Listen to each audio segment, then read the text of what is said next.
53 000 mots écrits sans IA, soit l'équivalent d'un roman de 200 pages. 4h05 de contenu produit, 30 vidéos sorties en 30 jours. Ces chiffres résument mon mois de février. Avec une dizaine de jours de recul, maintenant je peux le dire, c'est une dinguerie. Je te raconte mon expérience dans cette vidéo.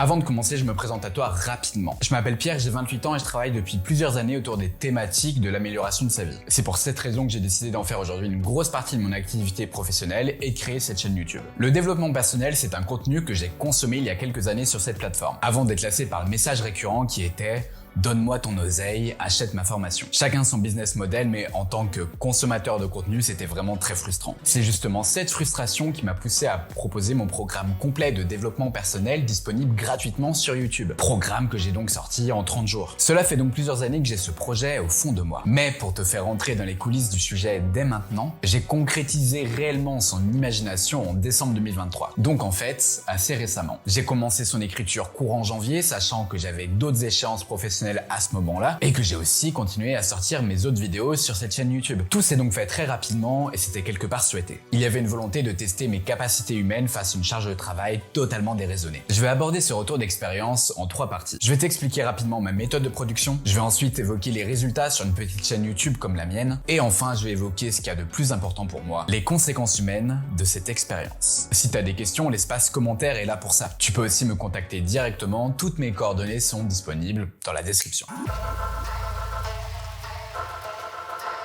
Ce que je vais te présenter ici, c'est ma méthode de production. Elle n'est pas une vérité absolue, mais c'est celle-ci que j'utilise depuis plusieurs années. Parce que oui, avant En Forme, j'ai déjà fait d'autres vidéos sur YouTube. Une expérience dont je te parlerai peut-être une autre fois. Produire une vidéo YouTube passe pour moi généralement par 5 étapes. La première est de trouver un sujet et de faire mes recherches sur celui-ci. La seconde est d'écrire le script de la vidéo. Le troisième est de faire le tournage, comme ce que je suis en train de faire maintenant. La quatrième, c'est le montage. Et la cinquième et dernière étape est de m'occuper de la publication de cette vidéo, de son référencement et de tout ce qui va avec. La vignette de la vidéo, la communication que je fais autour. En fonction des contenus, sachant que je travaille seul, produire une vidéo va me prendre entre 8h et 14h. Des séances de travail que je vais répartir sur plusieurs jours. Dans le cadre de ce programme, j'ai globalement gardé les mêmes méthodes. Sauf que j'ai eu besoin d'optimiser pour ne pas dépasser les 11 heures par vidéo. J'ai donc créé un script générique, toutes mes vidéos étaient écrites de la même façon. J'avais aussi des réglages audio type, une musique type, une façon de monter type. Bref, tu comprends l'idée, ce n'était pas de faire le contenu le plus parfait possible, mais plutôt un contenu qualitatif et efficace. J'avais aussi une limite de longueur par vidéo,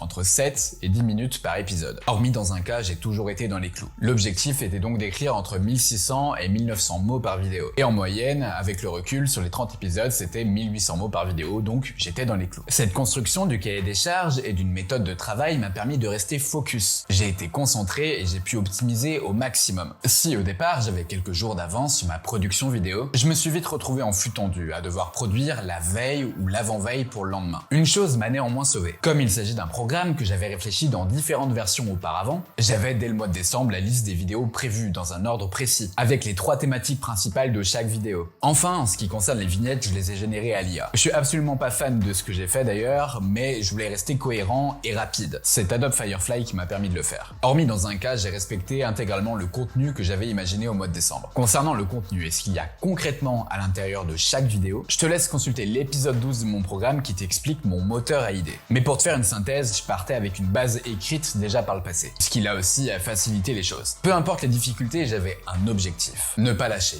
aller au bout. Et j'ai réussi cette partie du challenge. Une partie résultat sur du court terme pour des vidéos YouTube ne surfant pas sur une tendance, ce n'est pas forcément très pertinent. Mais je tenais tout de même à développer le sujet parce qu'il y a aussi un aspect humain derrière, celui de la satisfaction. Lorsque tu crées du contenu, que ce soit sur internet ou même dans ta vie professionnelle, tu le fais rarement pour toi. Il y a cette envie d'être lu, d'être écouté parce que tu souhaites transmettre un message. Une absence d'audience à ce partage peut parfois apporter du découragement, mais aussi tout un tas d'autres émotions négatives. Cependant, sur internet et sur YouTube, tout ne dépend pas de toi. L'algorithme rentre en compte et peut ne pas te suggérer. À l'inverse, parfois il va te mettre en avant de fou. Évidemment, différentes variables comme le sujet, la manière dont tu références tes vidéos, la vignette, le contenu en lui-même fait qu'un spectateur va s'engager ou non dans ton contenu. Comme le nombre de commentaires ou de likes que tu vas recevoir d'ailleurs. Ces variables s'optimisent clairement. Ça prend du temps et dans ma volonté d'être efficace, régulier, je n'ai pas optimisé ces multiples aspects dans un premier temps. Cependant, entre le jour 1 et le jour 30 de mon challenge, j'ai clairement développé développer mon audience. Mon nombre d'abonnés a augmenté de 27% sur un mois par exemple. Et en vrai, c'est clairement cool. Si chaque mois je prends 30% d'abonnés supplémentaires dans les mois qui viennent, je signe direct. À titre personnel, lorsque j'ai imaginé ce programme, je me suis dit qu'avec 30 vidéos en 30 jours, YouTube allait largement me mettre en avant. Mais dans la réalité, ce n'a pas été le cas. Encore une fois, mon référencement n'étant pas optimisé, ça s'explique. Je suis avant tout satisfait des résultats de mon contenu, parce que les différents retours que j'ai eus sont vachement positifs. Et encore une fois, vu qu'on ne fait pas son contenu pour soi, c'est franchement cool. Grâce à ces retours, je sais que j'ai une bonne base. Même si évidemment, j'ai des axes de progression évidents, j'en suis complètement conscient. Cette partie résultat reste très incomplète. Elle n'est que sur 30 jours et mes vidéos sont long terme. D'ailleurs, j'ai clairement prévu d'optimiser leur référencement dans les semaines à venir. L'essentiel, c'est la satisfaction. Et moi, je suis satisfait de ce que j'ai produit. En tant qu'être humain qui aime le challenge, avant tout.